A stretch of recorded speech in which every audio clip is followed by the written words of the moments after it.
Hello, and welcome back to another video. Today, I'm your faithful host. I'm your faithful narrator, Jerry Orton, and today we'll be looking at you'll be listening to 10 creepy true stories to keep you up at night. Now, there will be a part 2. Let's get on with the video. Number 1. The Man in the Bunny Costume. When I was younger, I used to live by the woods and could see a cemetery from my back porch. One Easter, I remember waking up and seeing the Easter Bunny. One of those terrifying costumes, and what really gets me is I remember smelling the wet hay. When I woke up, I didn't tell anyone, but there was an extra Easter eggs in my house that my parents didn't hide. Years later, I was in high school and asked my parents if they ever dressed up like the Easter Bunny and came into our room. They said they would never go through so much trouble.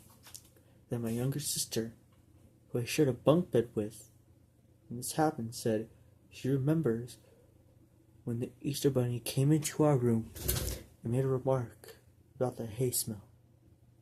I was terrified, and we both remembered seeing a person dressed as a bunny in our room. To make it even stranger,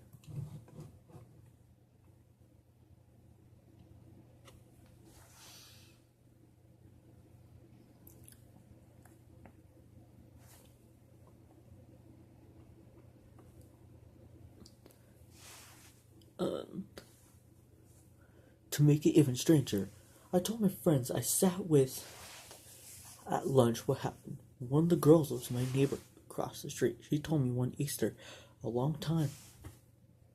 She looked out her window during the night and saw the Easter Bunny standing in her driveway. I had chills. To this day, I am terrified of people in rabbit costumes. Number 2. The Ghost Babysitter. When my niece was really young, she was in a bouncer at my sister's house. I was house and babysitting. I had left her to go to the kitchen to grab some water. My sister's chocolate labs, probably sniffing and licking her head because I can hear her giggling like she was having a blast. I hadn't noticed how cold it had gotten. Then I heard it, a loud wooden snap, like a thick piece of wood having snapped in half suddenly, or a tree was knocked over. I ran into the room, and what I saw and smelled freaked me out. The dogs were huddled in the corner whimpering. My niece was just staring at the ceiling corner, wide eye. And it was cold and smelled like Stetson. I took her and we decided to go to a different room. When my sister finally came home, I told her what happened. She just rolled her eyes and said, "That is Hugh." I was confused. She said Hugh was the previous owner of the house who had died 10 years before his wife sold it. She said he likes to follow my niece around, and you can tell it was him because the dog's freak gets cold and smells like cheap cologne.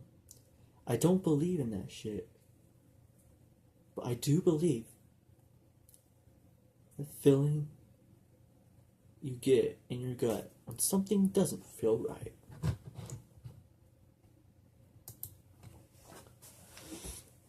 Number 3.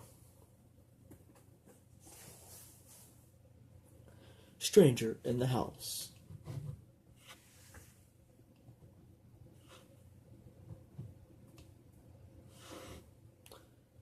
Stranger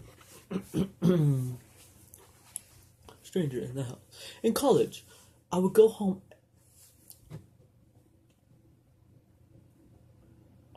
every other weekend to work at the job I had since high school. I would drive directly from campus after my last class on Friday to my job, about an hour. And after my shift was done, I'd go back to my parents' house, which was out in the middle of nowhere. My parents weren't yet home when I got back from work. They often spend their Friday and Saturday evenings drinking like they were the ones in college. So the house was dark. Since it was mid-fall, so was the yard. Save for the yard light. I pulled into my normal parking spot, got out of the car, and then turned to open the back door of my car and get my backpack out of the back seat. That's when I noticed that the bathroom light was on. Was the light on when I pulled up? Must have been, right? As I was contemplating the light and reaching for my backpack, there was suddenly a very strange, very angry looking old woman standing in the window, staring at me. We're not talking. Nothing bitch face here either. She was pissed off at me, and I knew it. We stood there, staring at each other for a good 10 seconds. When my parents pulled into the driveway and distracted me from my stare down at the woman in the bathroom. By the time I turned back, the light was still on, but the woman was gone. Number 4. When the dead walk the halls. I used to volunteer at a nursing home. We had several instances where new residents accurately described former residents down to specific nightgowns or color of glasses who I and the staff knew had died in that room and complained about them coming into the room at night. Then once I was walking through the hallway. It was normally uncomfortably warm inside, but I felt a chill and goosebumps. One of the CNAs said I had just walked through a ghost. I couldn't get warm again for the rest of the day. There were flickering lights and TVs turning themselves on. Several of the staff were from the same Southeast Asian country, and they were talking about ghosts and disrespect for the dead so much that management had someone come in to do a candlelight ceremony. And this lady with crystals and dreadlocks came in to do a sage brushing. Things calmed down. The light stayed on better, and the residents seemed calmer. Number 5. The one you've all been waiting for. The Phantom Hair Dryer. Now,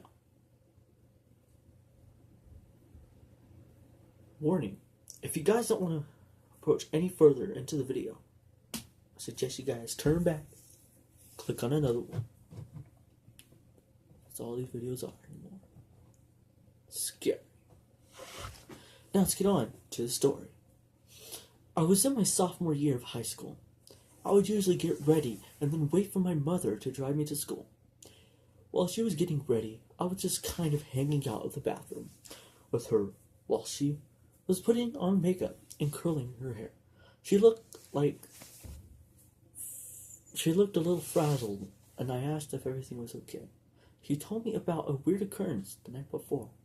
She told me that she had been woken up at around 2 by a strange noise. It wasn't super loud, but it was pretty constant. My dad wasn't woken up by it, though it's not surprising as he sleeps like a log. Anyway, she started looking for the source of the noise, first checking the bathroom attached to their room, but there isn't anything in there. Next, she walks out into the hall and hears the noise from the bathroom nearby. When she walks in, she sees a hairdryer plugged in and turned on, just sitting in the middle of the bath mat on the floor. She thinks it's strange.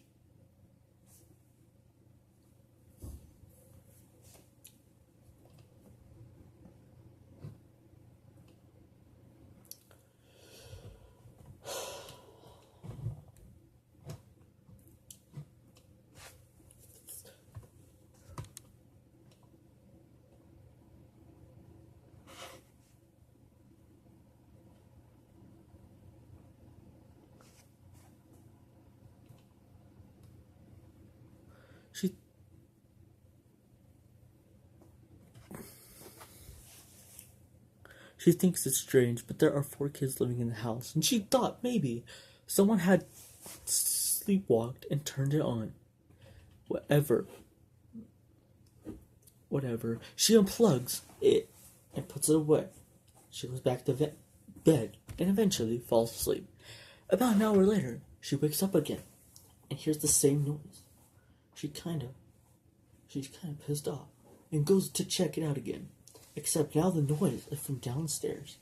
She tracks it down into the guest bathroom in the main entry hall. My parents' house has like 4 bathrooms. She opens the door, and again, there's a hairdryer turned on, laying in the middle of the floor. She freaks out by this point, but she unplugs it, puts it away. She didn't get a great night's sleep after that. So she's telling me this story, and as soon as she comes to the conclusion, we both just freeze and turn our heads into the walk-in closet of her bathroom. As soon as we look in there, the entire light on the ceiling shatters. Not the light bulb, but the glass cover. It shatters, sending shards of glass everywhere. Well, we both freak and get the heck out of there. Get the heck out. We didn't know what to make of it, but we haven't really had any experiences before or since, and none of my family have experienced anything either.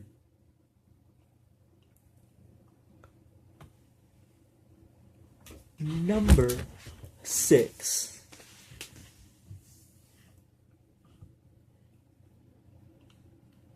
Or 7. Number 6. I was a caretaker of a small uninhabited island off the coast of Maine, and my girlfriend and I started having synchronized nightmares about things that we had never discussed before. They involved very specific themes, and after months of this happening, we were gifted a history book of the island that had a small chapter in the back that mentioned the exact hauntings.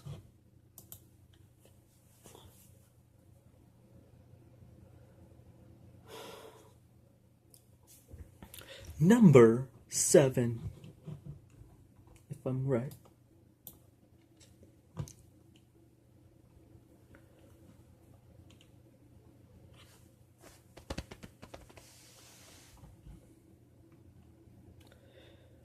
This is why the basement is locked.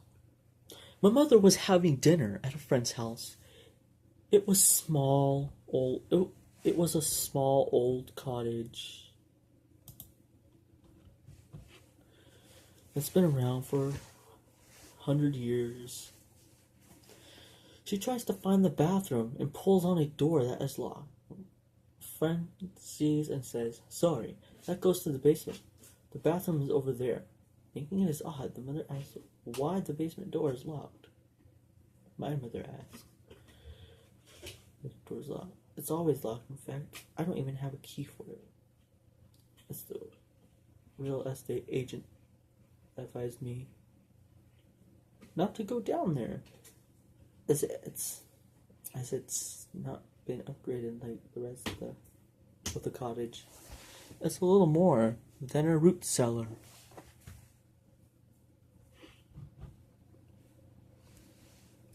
Fast forward a few weeks when my mother, who works for the police department community division, is working on a project about the history of the police department in the town. An old man comes in with news clippings about various community events, as well as news clippings from the 50s about a gruesome murder. My mom was a bit taken aback. Sorry, I forgot those clippings were in here too. "No, I know this address. It's my friend's house. What happened there?" "Oh," said the old man. "Well, that used to be my mother's house. She had been dating this man who was cruel to her, beat her horribly, and tried again and again to break it off with him. But he always come back. Finally, my aunt moved in with us, and my mother finally broke up with him. He starts getting emotional. Then one night, he broke in and tied my mother, aunt, sister, and brother up in the basement. He shot them all in front of my mother. Then he shot her and killed himself, leaving a note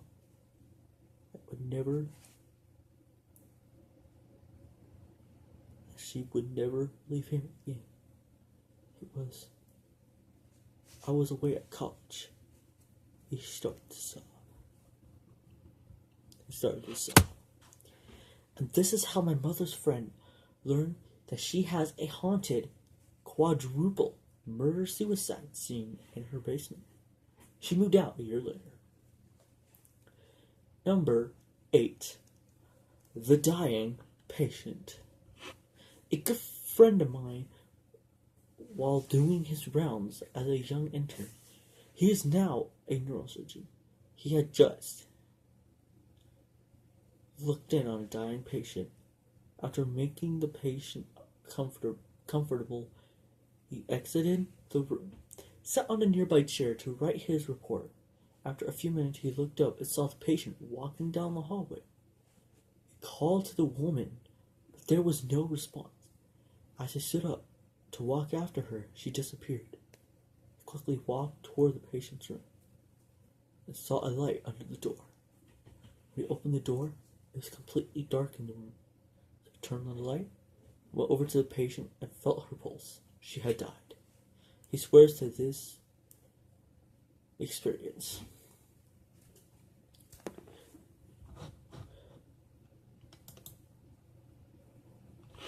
Number 8. What I saw on the country road.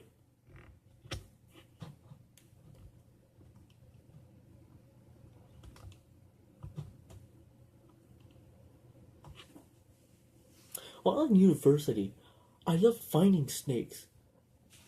I was a biology student.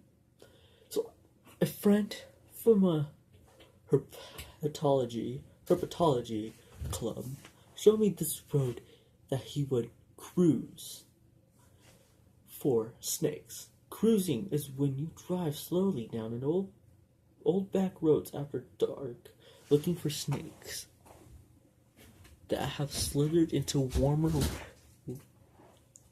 the warmer road to heat up.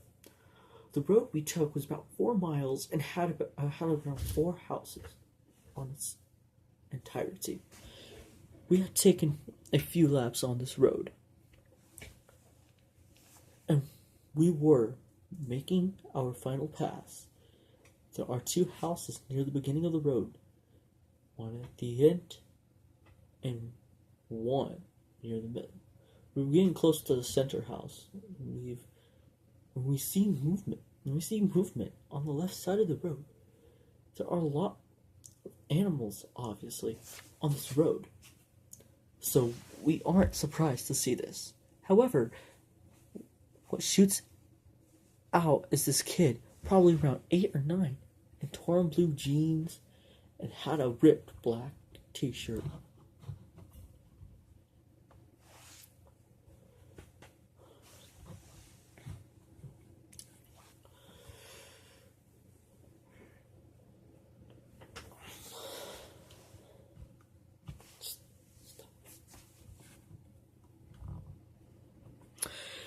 He takes one look at us, and his face is a mix of fear and pain. He looked back really quickly where he had come out of, then booked it across the road. The guy I'm with gets out of the car, chasing to see if he's alright. And I pull the car up to the point where the boy went into the woods. I'm starting to get out of the car, and my friend walks quickly back from the trail and just says, "Let's go, now."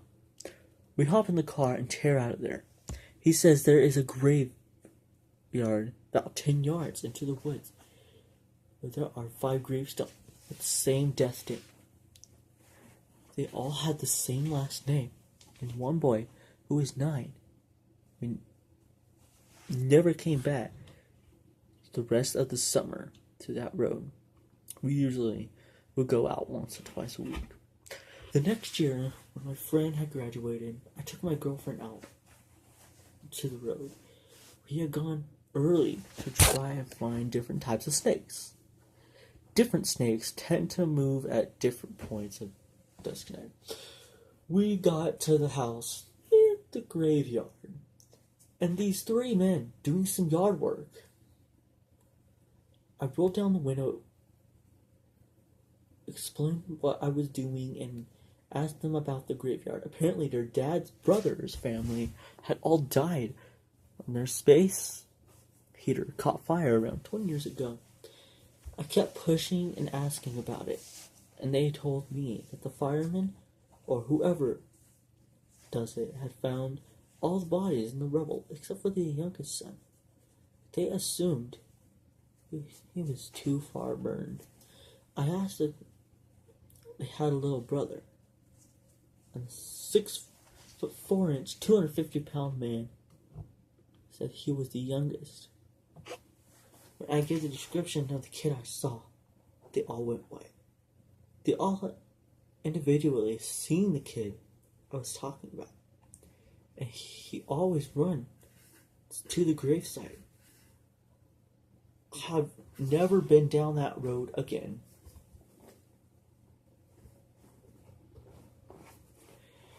Number 9. A few weeks after my mom gave birth to me, she went to me in the middle of the night because I was crying. When she went in the room, she saw a dark figure of a man who she thought was my dad holding me and decided to go back to sleep. In the morning, he thanks my dad for taking care of me. As it turns out,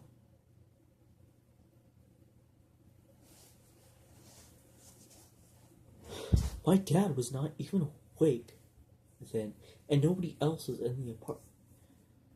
It gets worse later on in life. Not only me, but my sister, cousins, and friends all seen it somewhere in our home.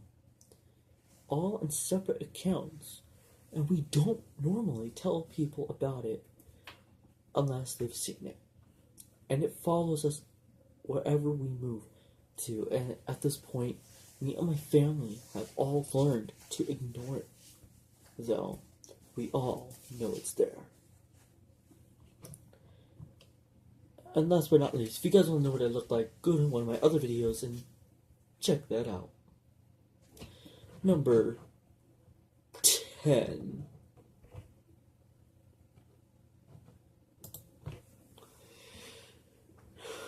Number 10. Before I go any further, go check out my Twitter, Instagram, Snapchat, and others. Now this one, I think you will enjoy. Number 10. The Fan. When I was 12, me and my mom were watching TV in her bedroom.